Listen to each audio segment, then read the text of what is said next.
Hello dear students, friends, welcome. இந்த video 10th போகக்கூடிய அந்த மாணவிகளுக்கான மிக முக்கியமான அப்டேட் வீடியோ. தமிழகத்தில் பார்த்திங்கன்னா 10th ரிசல்ட்ஸ் வந்ததுக்கு பிறகு நேற்று முதல் 11th மாணவர்களுக்கான அந்த குரூப் எடுக்கக்கூடிய அந்த அட்மிஷன் தமிழகம் முழுவதுமே விறுவிறுப்பாக நடந்துக்கிட்டு வருது. மாணவிகள் தங்களுக்கு விருப்பமான குரூப்பை எடுக்கிறாங்க. அந்த மதிப்பெண் அடிப்படையிலும் சில ஸ்கூலில் கோர்ஸ் தர்றாங்க. சில பள்ளியில் அந்த மாணவர்களுடைய ஸ்கில்லை பேஸ் பண்ணி குரூப் தர்றாங்க.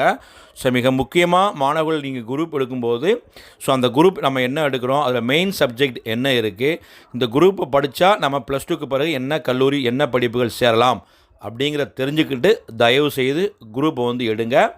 குரூப் எடுக்கும்போது மேக்ஸ் ரொம்ப கஷ்டமாக இருக்கும். மோஸ்ட் ஆஃப் த ஸ்டூடெண்ட்ஸுடைய பயமே மேக்ஸாக தான் இருக்கும். 10th நீங்கள் 80 மதிப்பெண் எடுத்திருக்கீங்க, 90 மதிப்பெண் எடுத்திருக்கீங்க அப்படின்னா நீங்கள் தைரியமாக 11th மேக்ஸ் குரூப் எடுக்கலாம். சிஎஸ் மேக்ஸ் எடுக்கலாம், பயோ மேக்ஸ் எடுக்கலாம்.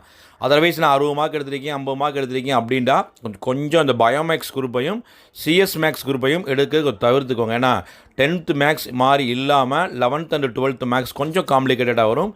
மேக்ஸில் விருப்பம் இருந்தால் மட்டுமே அந்த ஸ்டூடெண்ட்ஸ் 11th சிஎஸ் மேக்ஸையும் எடுங்க, பயோமேக்ஸையும் எடுங்க. அட்மிஷன்லாம் போய்கிட்டு வருது. தயவுசெய்து நீங்கள் என்ன செய்யணும், அட்மிஷனை போட்டுருங்க. அட்மிஷனுக்கு என்ன கொண்டு போகணும் இப்போதைக்குன்னா, உங்களுடைய ப்ரொவிஷனல் மார்க் ஷீட்டு, உங்களுடைய Aadhaar card xerox, 2 passport size photo. அதற்கு ஒவ்வொரு ஸ்கூல்லையுமே ஒவ்வொரு குரூப்புக்கு சில பேமெண்ட் வச்சுருப்பாங்க. கவர்மெண்ட் ஸ்கூலை பொறுத்தவரைக்கு பேமெண்ட் கிடையாது. மினிமம் ஒரு 500 மட்டும் வாங்குவாங்க. ஓகேங்களா? தயவுசெய்து அட்மிஷனை போட்டுருங்க. ரெண்டாவது பார்த்திங்கன்னா, ரெகுலராக கிளாஸஸ் 1லேருந்து 12th வரைக்குமே வரக்கூடிய கல்வியாண்டில் பள்ளிகள் திறக்கக்கூடிய தேதி ஜூன் 2 ஏன்னா தமிழகத்தில் பல மாவட்டங்களில் கடுமையான வெயில் இருந்துச்சு.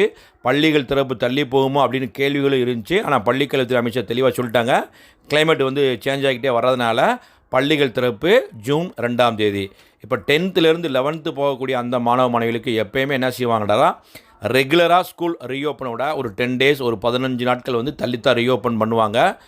இந்த ஆண்டு 11th வரக்கூடிய 2025-26 ஜூன் 11 புதன்கிழமை மேபி திறக்கலாம். அப்படி இல்லைண்டா ஜூன் 14 திங்கக்கிழமை அந்த மாணவர்களுக்கும் பள்ளிகள் திறக்க வாய்ப்புகள் இருக்குது. அட்மிஷன்லாம் பள்ளிக்கூடத்தில் விறுவிறுப்பாக நடந்துகிட்டு வருது. தயவுசெய்து அட்மிஷன் போட்டுருங்க. குரூப் எடுக்கும்போது நல்லா கவனத்தில் வச்சுக்கிட்டு உங்களுக்கு விருப்பமான குரூப்பை என்னென்ன பாடப்பிரிவு இருக்குது அப்படின்னு அந்த பாடப்பிரிவை தெரிஞ்சுக்கிட்டு குரூப்பை எடுங்க. 10th 11th போகக்கூடிய மாணவிகளுக்கு வரக்கூடிய ஜூன் 11 புதன்கிழமை திறக்கலாம். அப்படி இல்லைண்டா ஜூன் 16 திங்கக்கிழமை திறக்கலாம். இது குறித்து அதிகாரப்பூர்வமான அப்டேட் கண்டிப்பாக தமிழக பள்ளிக் கல்வித்துறை அமைச்சர் கொடுப்பாங்க. இந்த அப்டேட் பிடிச்சா லைக் பண்ணுங்கள். மறக்காமல் இந்த அப்டேட்டை உங்கள் ஃப்ரெண்ட்ஸுக்கும் ஷேர் பண்ணுங்கள்.